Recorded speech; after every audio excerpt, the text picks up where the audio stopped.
Baik, Assalamualaikum warahmatullahi wabarakatuh. Nama saya Mahendra Dwikana Majid dengan NRP 5026211102. Saya merupakan mahasiswa Departemen Sistem Informasi Institut Teknologi 10 November dan saat ini sedang menjalani dan mengerjakan tugas akhir di lab IKTI.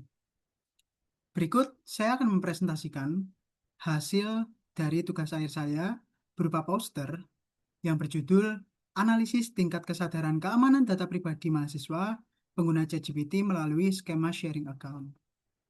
Oke, yang pertama saya lakukan adalah melakukan kajian pustaka. Saya mencari studi literatur terkait keamanan data, HISQ, IUIPC, kemudian AHP, dan juga MCDA. Selanjutnya, saya juga melakukan penyusunan kuesioner.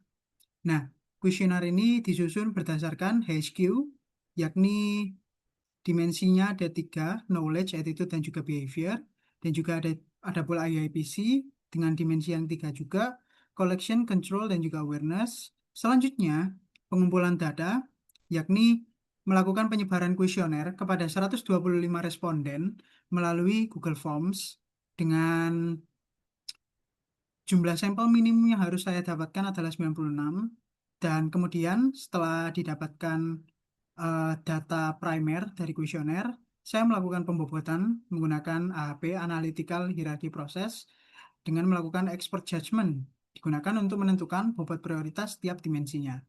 Lalu yang terakhir, saya mulai melakukan pengukuran indeks keamanan kesadaran informasi dan juga analisis menggunakan multi criteria decision analysis. Nah, oke. Dari data yang saya kumpulkan, yakni data primer melalui kuesioner, saya mendapatkan hasil penelitian berupa tingkat kesadaran mahasiswa per dimensi.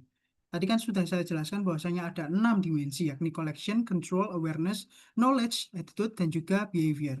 Nah, di sini jika kita rata-ratakan semua, hitung totalnya, itu kita akan mendapatkan IKKI sebesar 71,4%, yang mana ini termasuk kategori tinggi. Dan secara umum, sebenarnya mahasiswa Departemen Sistem Informasi ini memiliki tingkat kesadaran dalam kategori tinggi. Namun, terdapat dimensi behavior atau perilaku yang menunjukkan perilaku terendah. Selanjutnya, saya melakukan pembobotan dimensi untuk menghitung indeks kesadaran keamanan informasi juga menggunakan AHP. Didapatkan pembobotannya melalui expert judgment, di mana saya melakukan wawancara kepada akademisi, dosen, dan juga ekspertis serta praktisi pengguna ChatGPT. Nah, di sini saya mendapatkan untuk collection, saya mendapatkan 7% bobotnya, control 7%, awareness 20%, knowledge 20%, attitude 12%, dan juga behavior 34%. Nah, apa temuan utama saya? Temuan utama saya di sini itu saya menemukan bahwasanya dimensi dengan tingkat kepentingan yang tinggi namun ternyata memiliki tingkat kesadaran terendah adalah dimensi behavior, yakni dengan bobot 34%, namun tingkat kesadarannya hanya 58%. Dari situlah saya melakukan breakdown seluruh instrumen, pertanyaan yang saya lontarkan di kuesioner saya, spesifik untuk dimensi behavior karena ini dimensi yang paling kritikal, dengan kode B1, B2, B3, B4, dan juga B5. Nah, untuk B1 pertanyaannya yakni saya rutin mengganti kata sandi akun yang saya gunakan untuk layanan digital berbayar dengan skornya yakni 379 dan fokus areanya karena ini model HQ maka dia termasuk fokus area password management terkait kata sandi.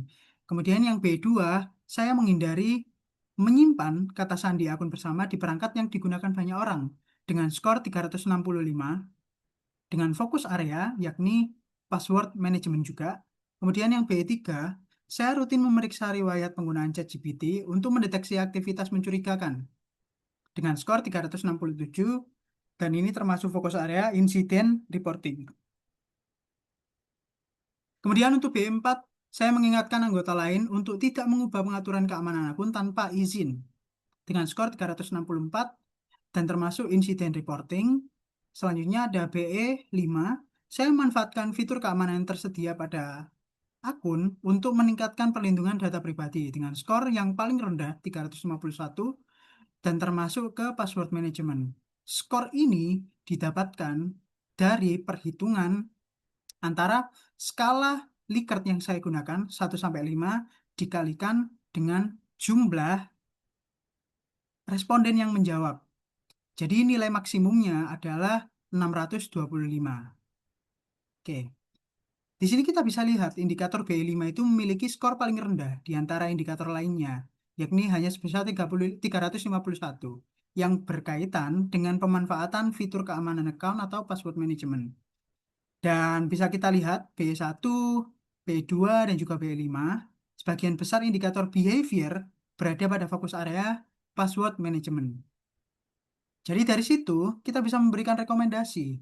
Yang pertama untuk mahasiswa pengguna ChatGPT dengan skema sharing account, yakni mereka harus menggunakan kata sandi yang unik, kuat, dan tidak digunakan di layanan lain. Dan jangan pernah membagikan kata sandi atau menyimpannya di perangkat umum. Kemudian aktifkan multi-factor authentication atau MFA. Selanjutnya rutin memeriksa riwayat aktivitas akun untuk mendeteksi aktivitas mencurigakan.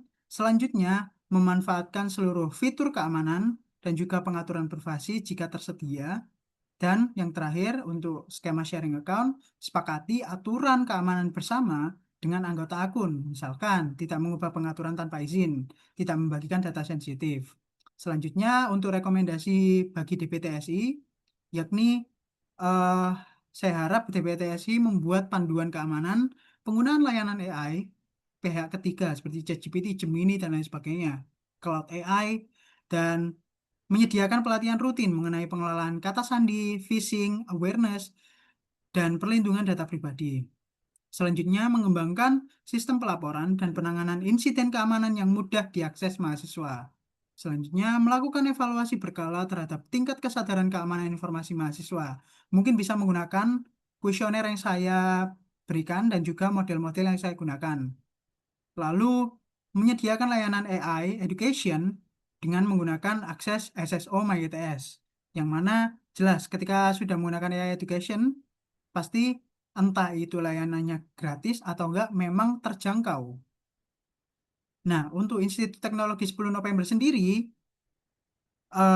saya harap mereka mulai mengintegrasikan materi keamanan informasi dan juga etika digital ke seluruh kurikulum departemen, tidak hanya ke departemen yang berhubungan dengan teknologi informasi, seperti informatika, sistem informasi, ataupun departemen-departemen yang hanya fokus ke IT. Selanjutnya menyediakan infrastruktur dan layanan autentikasi terpusat yang aman dan mudah digunakan. Selanjutnya bekerja sama dengan penyedia layanan untuk memastikan perlindungan data pengguna sesuai standar privacy. Lalu melakukan penelitian lanjutan dan monitoring terkait tren risiko keamanan data pada teknologi terbaru. Dan terakhir, menetapkan kebijakan resmi terkait penggunaan layanan AI pihak ketiga dan juga berbagai akun. Nah, di sini metode yang saya gunakan sudah saya mention di atas, yakni ada dua model, yakni HiSQ dan juga IUIPC, serta untuk perhitungan bobotnya saya menggunakan AHP, dan untuk pengukuran indeks kesadarannya yang dikombinasikan dengan AHP, saya menggunakan multi criteria decision analysis. Di sini saya menyusun TA dibantu dengan Bapak Yogantara S. Darmawan, Eskom, Embus Proses MGT, dan juga Bapak Dimas Agung Perkasa, Eskom, Emkom. Itu saja yang dapat saya presentasikan. Terima kasih. Assalamualaikum warahmatullahi wabarakatuh.